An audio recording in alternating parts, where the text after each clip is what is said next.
Bring it on. So where are we at, in a nutshell? No. The Wow. realization. Yeah, let's do it. Shocking the realization. It's day 26, Can you imagine all which is the second last day in the shooting schedule.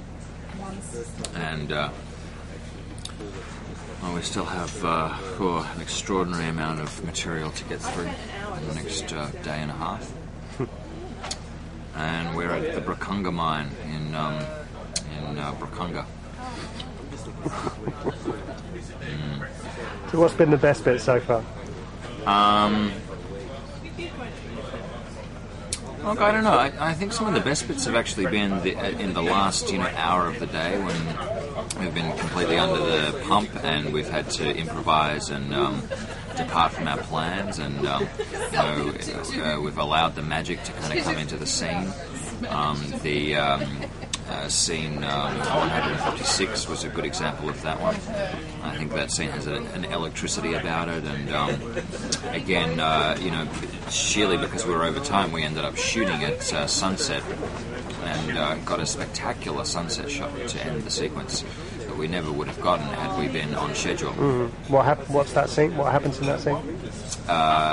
Nina shoots Craig dead. Okay. At the top of the pine forest hill. It's a spectacular location up there in Vilpena.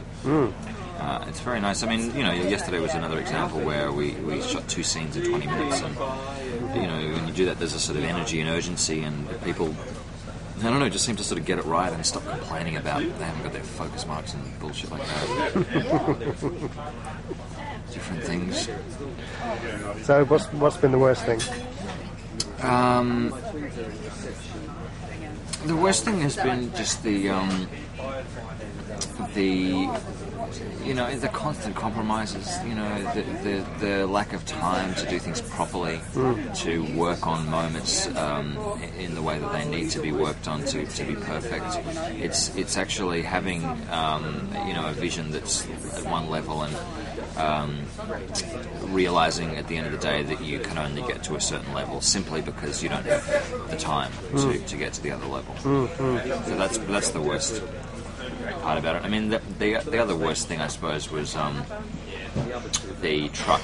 Really, that's probably the worst thing as far as achievability goes. I mean, the number of times it broke down or got fucked up in one of the stunts or something. It's so you have days without the truck, and of course it's very hard to have a day without the truck because the truck's in everything. So that creates continuity problems. Another worst thing was the camera problems. These things. We, for example, had this one spectacular shot for scene 14. Where the Cherokee drives away from the campsite. Beautiful shot, perfect time of day, spectacular clouds, absolutely brilliant timing.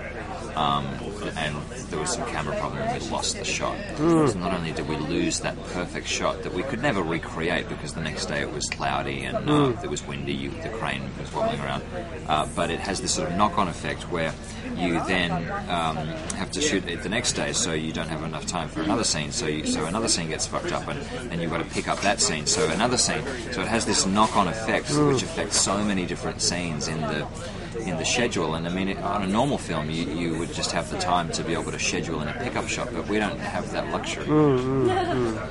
I mean, against all that though, I think the cast are exactly as I pictured them when I wrote the script, and I think just the little bit that I've seen of them, I think they're all terrific. I mean, they're exactly who we wanted for the job, Yeah.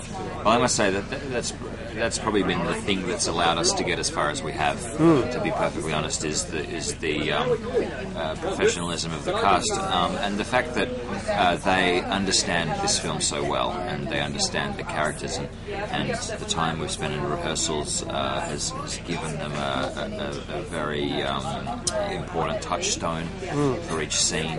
And I mean, we rarely go beyond. I mean, we usually do things in 2 takes. Yeah. We very rarely go above 3 takes, and if we do, it's never because of the performances. These guys are, some of the best young actors I've ever worked with. And what's the food like? The food's pretty good. Yeah, the food's not bad at all.